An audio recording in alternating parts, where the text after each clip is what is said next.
दोस्तों, मैं हूँ डॉक्टर नेहा आर्य। स्वागत करती हूँ आपका मेरे YouTube चैनल में।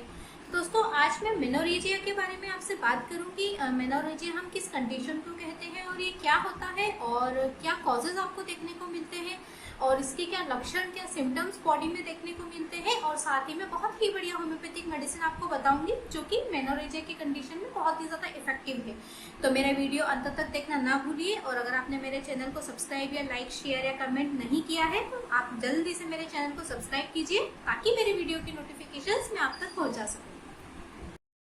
तो चलिए अब बात करेंगे मेनोरेजिया हम किसे कहते हैं या क्या होता है। तो दोस्तों, पीरियड्स के दौरान अगर एबनॉर्मल वेजाइनल ब्लीडिंग अगर आपको देखने को मिलती है, लाइक आपने जो नॉर्मल पीरियड्स का जो ड्यूरेशन होता है वो 7 डेज का होता है और 3-4 डेज तक आपको नॉर्मल ब्लीडिंग देखने को मिलती है। बट अगर आपको बहुत ही ज़्यादा हेवी ब्लीडिंग देखने को मिल रही है, एक्सेसिव जिसे हम कहते हैं, एक्सेसिव ब्लीडिंग हो रही है विथ क्लॉट के साथ आ रही है और बहुत ही ज़्यादा डार्क रेड कलर है ब्लीडिंग का, और बहुत ही ज़्यादा दर्द के साथ अगर हो रही है और इसका जो ड्यूरेशन है ब्लीडिंग का वो 7 डेज तक आपको देखने को मिल रहा है, 10 डेज तक कंटिन्यू आपको हो रहा है और 15 डेज तक आपको कंटिन्यू चलता ही जा रही है इसकी ब्लीडिंग, तब हम उस कंडीशन को मेनोरेजिया कहते हैं दोस्तों। तो मेनोरेजिया या हेवी ब्लीडिंग होने के कई ऐसे कारण देखे गए हैं। महिलाओं में जब हार्मोनल का इम्बैलेंस हो जाता है, हार्मोन्स जब ठीक तरीके से काम नहीं करते हैं, एस्ट्रोजन प्रोजेस्टेरोन हार्मोन्स या टेस्टोस्टेरोन हार्मोन्स, ये हार्मोन्स ठीक तरीके से अपना वर्क नहीं करते हैं, इसका फंक्शन डिस्टर्ब हो जाता है। जब ये मेनोरेजिया की कंडीशन होती है, पीरियड्स के दौरान हेवी ब्लीडिंग देखनी पड़ती है दोस्तों। या फिर आपका जो यूटेरस है उसमें एंडोमेट्रियम की जो वॉल है वो बहुत ज़्यादा मोटी हो जाती है, उसकी लेयर धीरे धीरे बहुत ज़्यादा बढ़ती जाती है, तो इस वजह से भी बहुत ही ज़्यादा हेवी ब्लीडिंग देखने को मिलती है जिसे हम एबनॉर्मल वेजाइनल ब्लीडिंग कहते हैं दोस्तों।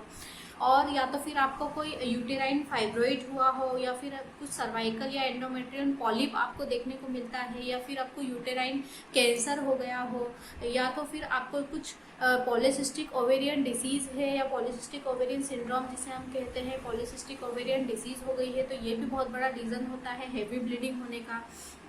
और दोस्तों, आप बहुत लंबे समय से कोई कॉन्ट्रासेप्टिक पिल्स ले रहे हैं, कुछ महिलाएं बहुत लंबे समय तक कुछ मेडिसिन ऐसी लेती हैं, कॉन्ट्रासेप्टिक पिल्स लेती हैं, जिस वजह से जो शरीर का जो हार्मोन्स हैं वो बहुत ही ज़्यादा असंतुलित हो जाती हैं, बिगड़ जाते हैं, तो ये भी बहुत बड़ा रीज़न है हेवी ब्लीडिंग होने का।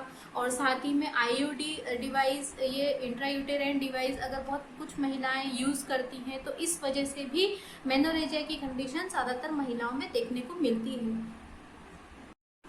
तो चलिए कुछ सिम्टम्स के बारे में हम लोग बात करेंगे, क्या लक्षण आपको देखने को मिलते हैं।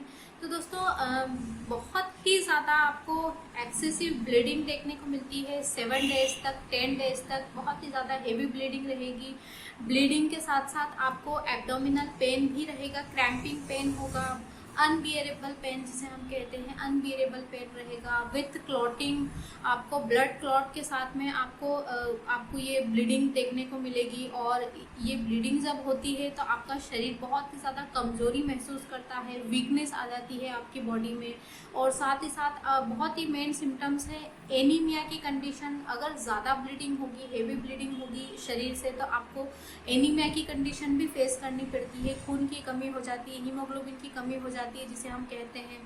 और इसमें आपके जो मूड स्विंग्स हैं वो भी बहुत बार बार चेंज होते हैं, इरिटेबल माइंड होगा, आपको शॉर्टनेस ऑफ ब्रीदिंग, सांस लेने में तकलीफ होगी, वीकनेस रहेगी आपकी बॉडी में, आपको बार बार पर डे ज़्यादा ब्लीडिंग होने की वजह से बार बार आपको सैनिटरी पैड्स को चेंज करना पड़ेगा, कभी कभी तो आपको एक साथ 2 भी यूज़ करने पड़ सकते हैं। तो ये सारे सिम्टम्स हैं जो कि मेनोरेजिया की कंडीशंस में आपको देखने को मिलते हैं।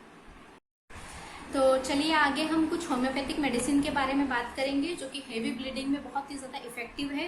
तो सबसे पहले डाइल्यूशन के बारे में बात करेंगे। सबीना 30 CH पोटेंसी, ये मेडिसिन मेनोरेजिया की कंडीशन में बहुत ही ज़्यादा इफेक्टिव होती है। अगर मेंटल स्ट्रेस के कारण और बहुत ही ज़्यादा अर्ली है, प्रोफ्यूज है, तो ये मेडिसिन बहुत ही ज़्यादा इफेक्टिव होती है हेवी ब्लीडिंग के साथ दोस्तों। तो बहुत ही ज़्यादा इफेक्टिव मेडिसिन है सबीना 30 CH पोटेंसी। और नेक्स्ट मैं बात करूंगी किमसी फ्यूगा एक्टिया रेसिमोसा 30 CH पोटेंसी। ये मेडिसिन अगर ब्लीडिंग बहुत ज़्यादा प्रोफ्यूज है, अर्ली है, क्लोटिंग है, तो दोस्तों अब थिक क्लोटिंग के साथ अगर ब्लीडिंग हो रही है तो ये मेडिसिन बहुत ही ज़्यादा इफेक्टिव होती है मेनोरेजिया की कंडीशन में। अब दोस्तों मैं थर्ड मेडिसिन के बारे में बात करूंगी, क्रोकस कैक्टाई 30 CH पोटेंसी। ये भी आपको 30 पोटेंसी में ही लेना है। ये भी मेडिसिन बहुत ही ज़्यादा इफेक्टिव होती है, जिसमें बहुत ही ज़्यादा क्लोटिंग पेन के साथ में और डार्क ब्लड जिसमें आपको देखने को मिलता है, हेवी ब्लीडिंग है और बहुत ही ज़्यादा अर्ली आ जाता है, 2-2 महीने तक कंटिन्यू रहता है। तो ये मेडिसिन बहुत ही ज़्यादा इफेक्टिव होती है मेनोरेजिया की कंडीशन में। अब नेक्स्ट मैं मदर टिंचर के बारे में बात करूंगी। दोस्तों जब ज़्यादा ब्लीडिंग होती है तो हमें उसको कम करने के लिए, बंद करने के लिए हमें कौन सा मदर टिंचर यूज़ करना चाहिए? तो दोस्तों हेमेमेलिस मदर टिंचर ये बहुत ही ज़्यादा इफेक्टिव होता है ज़्यादा प्रोफ्यूज ब्लीडिंग के लिए, हेवी ब्लीडिंग के लिए, उसको रोकने के लिए ये मदर टिंचर बहुत ही ज़्यादा इफेक्टिव है। तो ये जो मेडिसिन मैंने आपको ये बताई है, अगर आप इस बारे में मुझसे कुछ बात करना चाहते हैं तो मेरे स्क्रीन पर व्हाट्सअप नंबर शो हो रहा है, आप मुझसे बात कर सकते हैं, कंसल्ट कर सकते हैं। और अगर आपने मेरे वीडियो को सब्सक्राइब नहीं किया है तो जल्दी से मेरे वीडियो को सब्सक्राइब कीजिए चैनल को, ताकि मेरे वीडियो की नोटिफिकेशंस मैं आप तक जल्दी से पहुंचा सकूं।